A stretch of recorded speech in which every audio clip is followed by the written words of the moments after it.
जय गजानन जय माताजी।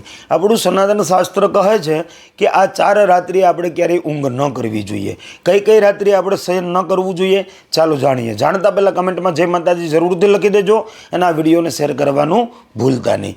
એમ કહેવાય એક જન્માષ્ટમીની રાત, જન્માષ્ટમીના દિવસે આપણે ક્યારેય પણ રાત્રે શયન ન કરવું જોઈએ, સૂવું ન જોઈએ। બીજું દિવાળીની રાત, દિવાળીના રાત્રે પણ આપણે ક્યારેય શયન ન કરવું જોઈએ। અને ત્રીજું હમણાં એકાદશી આવે છે 1 તારીખે, 1 નવેમ્બરના દિવસે એકાદશી આવે છે, એ એકાદશીની રાત્રિએ પણ આપણે શયન ના કરવું જોઈએ। અને ચોથી શિવરાત્રિ।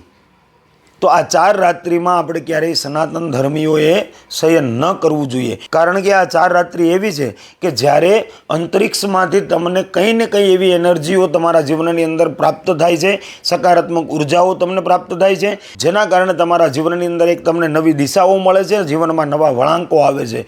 તો આ 4 રાત્રિએ આપણે જાગવું જોઈએ। તો આ જે એકાદશી આવે છે ત્યારે રાત્રે બને ત્યાં સુધી જેટલું થાય તેટલું રાધા કૃષ્ણના મંત્ર જાપ કરજો, ભગવાન નારાયણનું સંકીર્તન કરજો। બને ત્યાં સુધી એ રાત્રિએ આપણે શયન ના કરવું જોઈએ। જય ગજાનન જય માતાજી।